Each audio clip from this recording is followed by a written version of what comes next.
À bientôt sur RMC dans les grandes gueules. Arnaud, bonjour Arnaud. Bonjour les GG. Vous êtes en Haute-Garonne, je suppose dans une terre où on aime la tauromachie alors.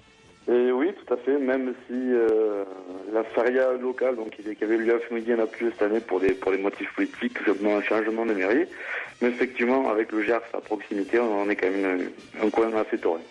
Et alors vous dites quoi aujourd'hui? Laissez faire Michelito, laissez ceux qui aiment la tauromachie assouvir leur passion?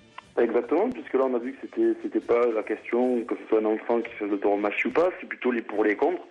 Donc pour revenir au premier sujet qui était donc justement cet enfant de 11 ans, faut pas oublier que c'est un gamin qui prend du plaisir. Aujourd'hui, on voit un paquet de gamins qui cherchent un petit peu leur voie. Bon, même si c'est une activité où il y a quand même quelques risques. D'autres sports aussi, on voit plus de points de suture au foot ou au rugby qu'en tauromachie. Donc c'est une activité qui est encadrée, donc, notamment avec un papa torero. Donc on parlait, c'est un torero qui a fait une belle carrière en Amérique du Sud. Je tiens à le préciser. Oui. Ce que je trouve scandaleux là-dedans, c'est que les associations anti-taurines, en plus de faire une propagande qui est complètement scandaleuse, comme vous voyez les images qu'ils diffusent, ils font la récupération sur un gamin de 11 ans pour justement défendre leur cause. Et je trouve ça un petit peu bas, quoi.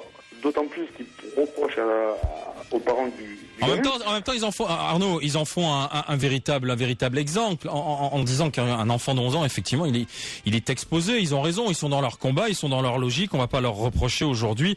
Ça choque pas mal l'opinion de voir ce mouflet de 11 ans face à des, alors on appelle pas ça des taureaux, face à des veaux. Est-ce qu'il a eu le choix lui-même, l'enfant d'ailleurs? Parce qu'avec un papa torero, peut-être qu'il se serait intéressé à autre chose et que son père l'a rapidement mis là-dedans aussi, Arnaud. Oui, peut-être, mais un gamin de 11 ans qui se met devant un taureau, qui fait des passes, et oui. Donc, pour avoir fait quelques séances avec des vachettes, je peux vous dire que c'est pas vraiment rigolo. Je pense que l'enfant, il doit y prendre un plaisir. Et puis on sait que les toreros sont déjà à part de leur mentalité, de leur définition, de leur conception de la vie, d'autre chose. Et donc oui, le gamin, s'il est devant, c'est que c'est un choix, parce que un gamin à 11 ans, c'est souvent effrayé ou ça a peur, et s'il reste devant, c'est que effectivement, c'est complètement son truc. Ouais. Vous-même, vous pratiquez la tauromachie, Arnaud?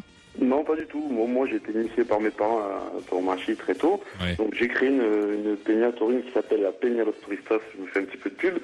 Donc, où j'ai initié une cinquantaine de personnes à la tauromachie. Et bizarrement, sur la cinquantaine, j'ai dû avoir 2-3 échos négatifs. Donc, le plus important, c'est que je pense qu'il faut laisser les gamins se faire plaisir. Et les aficionados s'assouvir leur passion. Donc, nous, on gêne personne.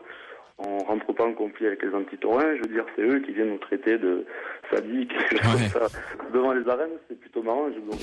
Arnaud, merci. Il y a quelques réactions là par SMS.